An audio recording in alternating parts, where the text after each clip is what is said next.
From Recorded Future News and PRX, this is Click Here.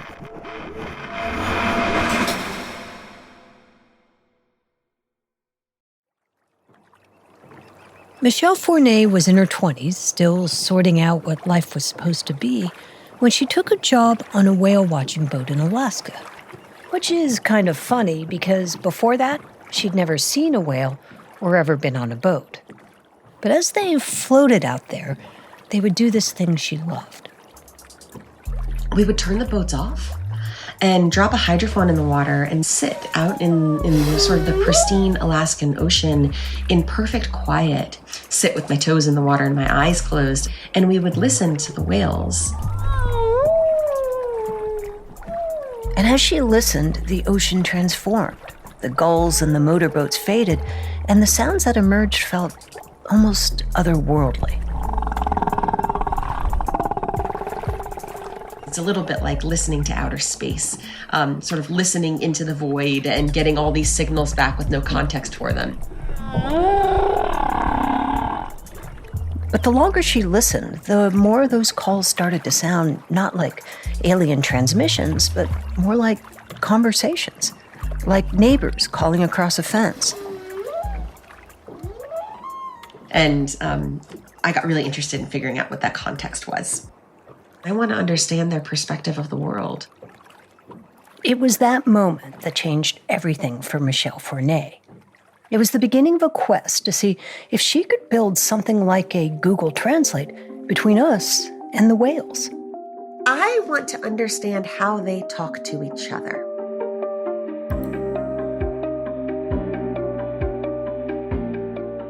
I'm Dina Temple-Raston, and this is Click Here, a podcast about all things cyber and intelligence.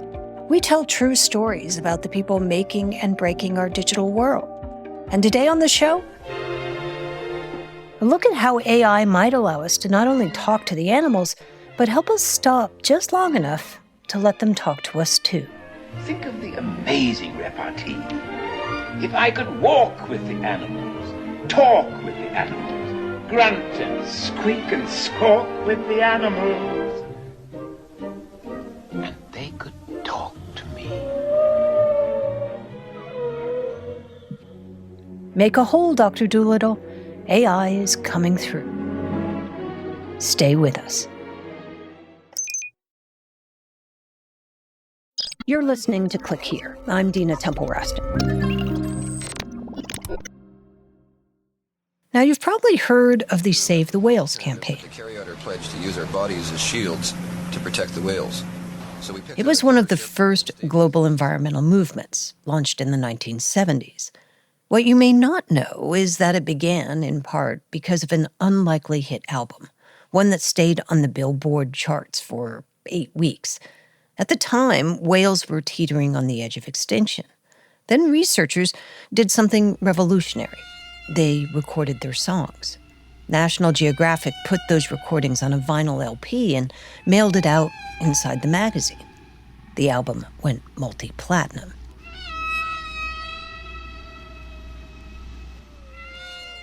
And then Judy Collins, one of the biggest singers of the moment, folded those whale songs into her own record.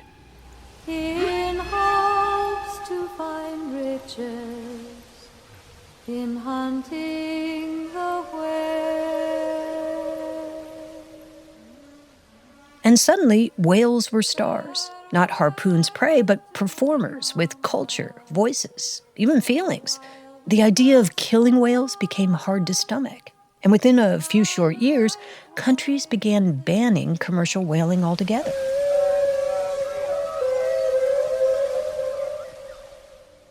Decades later, Michelle Fournier took this idea of listening to whales to a whole new level, one that might have much greater impact. For Michelle Fournier, the thing about humpback whales that got her hooked was the idea that they might have their own language. There are certain natural laws of communication that most vertebrates follow, and humans follow them in birds and dogs, for example. And so because we have a shared evolutionary lineage, we have the ability, at least in some form, to listen to something and know, is it hurt? Or Is it aggressive? And humpback whales, you can listen to them and you can understand something about how they're interacting with one another. Michelle left that boat in Alaska and went to grad school. She got a PhD in wildlife science. And she figured the first step in cracking the code of whale talk was to pick up where those researchers back in the 1970s had left off when they were recording the whales. But Michelle didn't want to record just a few hours of whale songs. She wanted to collect years of them. And then, piece by piece, they could have enough data to begin tracing a pattern and tease the meaning out of those calls. So she went back to the water. By then, she was an assistant professor of marine bioacoustics at the University of New Hampshire. Day after day, she and a handful of undergrads would pile into this little Zodiac boat. For hours on end, they sat in a bobbing boat, listening. Finally, Michelle had years of whale songs captured on tape. There was just one problem. The ocean, it turns out, is loud. Not just whales singing, also fish grunting, shrimp snapping, propellers turning, sonar pinging. Her hydrophones picked up all of it. She couldn't start translating whale songs because she could barely hear them in the middle of all that noise, which created a new dilemma. If you have a bunch of people talking simultaneously and their voices are all overlapping, how do you tease out whose voice belongs to who? Researchers have a name for that puzzle. They call it the cocktail party problem. The term goes back to the 1950s, to a British researcher named Colin Cherry. He wanted to know how, in a noisy room with voices bouncing off the walls, we can still follow a single conversation. If you think of sound as layering, that you need to unlayer it so you can say, okay, that voice belongs to this person and this voice belongs to that person. Some party. Who are all these people anyhow? Who knows? The word gets out. You don't mind, do you, darling? And if I can get all of these different voices separated out, now I can begin to look for some of those patterns that are going to help me to understand speech or language or communication. The thing is, the human brain, it does this naturally. Humans can zero in on a single voice and all that din. But machines, they don't come with that filter. They have to be trained. And that was beyond Michelle's expertise. But lucky for her, she found a collaborator. There was an engineer right down the road in Juneau, Alaska, also wrestling with the same problem, Daniel Woodrich. He was at NOAA, or the National Oceanic and Atmospheric Administration. And Daniel thought code might be the key to isolating whale calls in the noisy waters. Alaska and the Alaskan Arctic, it is like the ultimate cocktail party. It's like a cocktail party that starts with like a polite little brunch, turns into kind of a rollicking dinner, and then parties on until 2 a.m. So it actually wasn't so much finding a voice in a cocktail party, but rather finding it in a rocking nightclub. To tackle that problem, Daniel turned to artificial intelligence. Now, when we think of artificial intelligence, we usually think of things like chatbots and deepfakes. But AI's real gift is finding patterns in chaos, even, it turns out, underwater chaos. So Daniel built an AI model from scratch to sift through all that noise in the deep. I would go in and I would look at a signal and I would say, how can I come up with features and how can I come up with, different parameters? Parameters, or algorithms, little tests designed to spot a kind of acoustic fingerprint based on frequencies. He'd go through the tape and he'd spot a particular frequency, maybe one that went up in a particular way. It's a frequency upsweep. It's kind of in this certain frequency range. He'd tag that upsweep as, say, ice. A different one, well, that might be a seal. Finally, Daniel could identify nearly every sound under the sea, which meant now he could isolate the whale song. Daniel sat down at his computer, pulled in Michelle's years of recordings, and ran them through his algorithm, starting with that full cocktail party of ice seals and boats, and then stripping away sounds, one by one. First, ice, then seals, then boats, until finally he found them. Whales.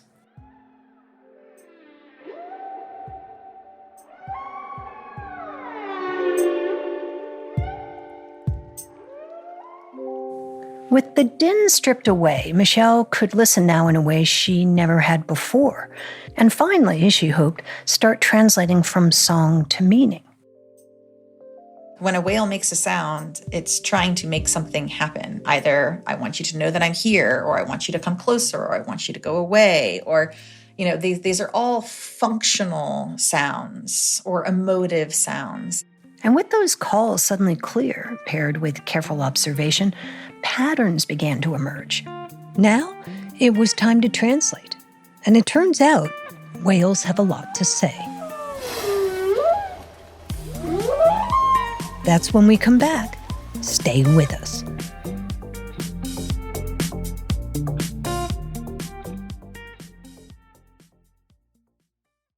It is called Internet. I use the World Wide Web information superhighway. Cybersecurity. Why do things go viral? Click here. Scrubbing the audio from the undersea recordings was just the first step.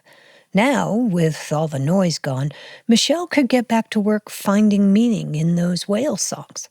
She found clues to what whales were trying to make happen with their voices. When a whale makes a sound, it's trying to make something happen. Either I want you to know that I'm here, or I want you to come closer, or I want you to go away, or, these are all functional sounds or emotive sounds. Some of those calls appeared to be a kind of relationship-building thing, like how they greeted each other, a kind of whale small talk. One whale announces its presence, another whale responds, the two whales join. They then make these lovely little calls as they get closer together. Like, hey, Bob the whale, how are you? I'm good, thanks. And then they begin to forage together. So it's this social interaction facilitated through sound. Then she started to translate even more sophisticated exchanges, like there are specific sounds humpback whales make when approaching a school of Pacific herring, one of their favorite fish. They blow bubbles around a school of fish. The bubbles themselves are also noisy. Boop, boop, boop, boop, boop, boop, boop, boop. And then one of them will begin to produce this call, and it sounds like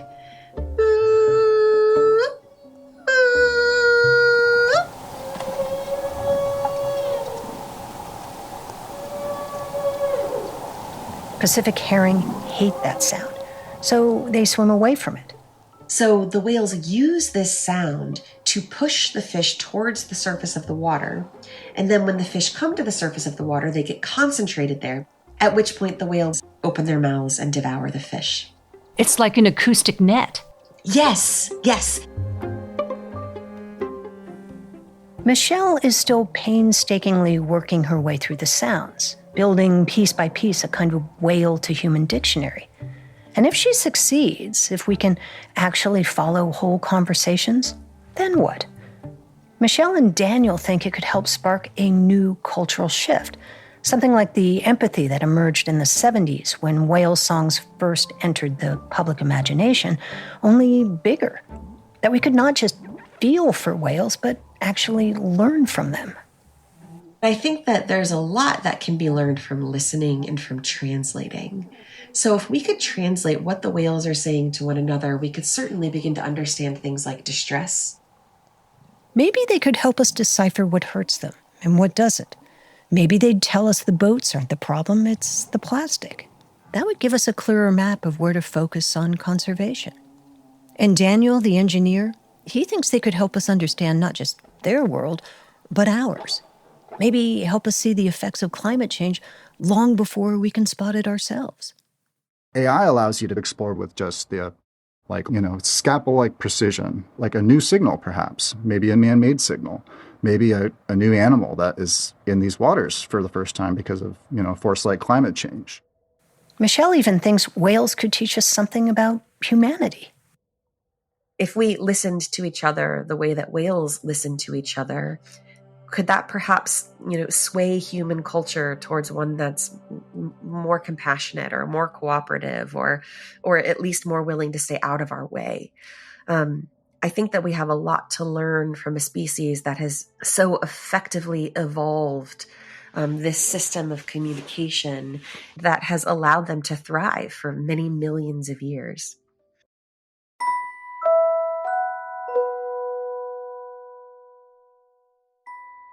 If you could say something to a whale, what would you say? I'm sorry. And that's what I would say. I would say I'm sorry for all of the things for all that we have put them through. For the mass removal of whales from the ocean, for the noise that we inundate them with, for our deep misunderstanding for so long of their culture and their intelligence and their social structure, for changing their ecology, for changing their ocean.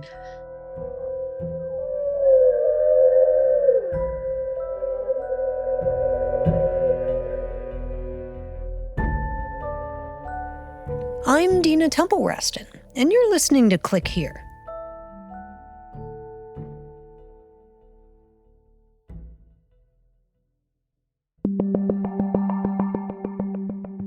Here are some of the top tech stories making news this week. It's Tuesday, January 13th. Cambodia says it has extradited a billionaire businessman to China who, U.S. prosecutors say, helped industrialize online scamming. Authorities have identified a new, expanding cybercrime compound deep in Cambodia. The man is Chen Zhe. To the public, he's a tycoon, founder of the Prince Group, a conglomerate that owns banks, airlines, malls, and luxury real estate across Southeast Asia. But prosecutors say his real business was something far darker. They allege that Chen Zhe ran at least 10 scam compounds, fortified prison-like complexes where thousands of trafficked workers were held against their will. Inside, people were forced to carry out online fraud around the clock, romance scams, crypto scams, fake investment schemes, all targeting victims across the United States and Europe. According to court filings, workers who tried to escape were beaten, starved, or locked in isolation. Last October, the Justice Department seized $15 billion in Bitcoin linked to Chen's accounts, the biggest cryptocurrency seizure in U.S. history. British authorities also confiscated dozens of London properties tied to him. For years, Cambodia has been a hub for these scam compounds, and critics say powerful figures have long protected them. So the extradition raised an obvious question. Why now? One theory is that sending Chen to China instead of the U.S. will allow Beijing to control the narrative and keep any details of complicity on the part of elites out of the public eye. Last week, the Trump administration announced that it's withdrawing from 66 international organizations, including several focused on cybersecurity. Tops among them is the Global Forum on Cyber Expertise, there's the Online Freedom Coalition, there's the European Center of Excellence for Countering Hybrid Threats. Together, these groups work on protecting critical infrastructure, defending online privacy, and helping NATO respond to cyber threats. Secretary of State Marco Rubio defended Trump's decision, calling the organizations redundant, wasteful, and poorly run.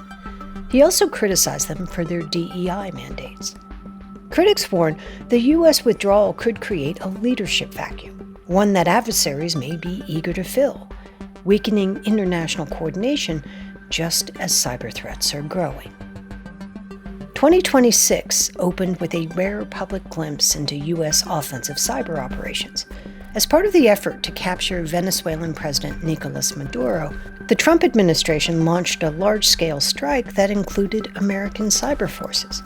As they approached Venezuelan shores, the United States began layering different effects provided by Spacecom, Cybercom, and other members of the interagency. Exactly what those effects were remains unclear. But at a press conference at Mar-a-Lago, President Trump said U.S. cyber forces deliberately turned out the lights in Caracas. Internet monitoring groups later confirmed widespread power and connectivity disruptions. It's one of the most explicit acknowledgments of a U.S. cyber attack on another country's critical infrastructure in recent memory. And if confirmed, it would be the second U.S. cyber attack on Venezuelan infrastructure in recent weeks. Last month, Venezuela's state oil and gas company accused the U.S. of hacking its systems to delay production. Since the president's remarks, the Pentagon has declined further comment. And finally, one of the biggest weeks in tech got underway in Las Vegas with the Consumer Electronics Show. If you want to see what the future looks like, it's at CES. The world's largest tech conference offered a glimpse of what companies think comes next. AI-powered toilets that analyze your waste for digestive health. Humanoid robots designed to work on factory floors and under the hoods of cars. Even a lollipop that plays music while you lick it using bone conduction technology. But the top prize this year went to Samsung's Galaxy Z Trifold, a 3-paneled phone tablet hybrid designed to fold neatly into a pocket. 3 panels, which means TikTok, Instagram, and YouTube can all be open at the same time. The future is here, and it would like your full attention.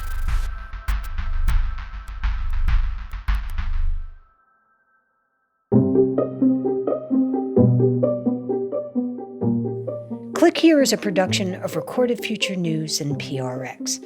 Today's show was written and produced by Megan Dietrich, Sean Powers, Erica Gaida, and Zach Hirsch. It was edited by Karen Duffin and Lou Olkowski, and fact-checked by Darren Ankrum. Original music is by Ben Livingston, with additional music from Blue Dot Sessions. Our staff writer is Lucas Riley, our illustrator is Megan Goff, and our sound designers and engineers are Jake Cook and Jesse Neitzwanger. I'm Dina Temple-Raston, and thanks for listening.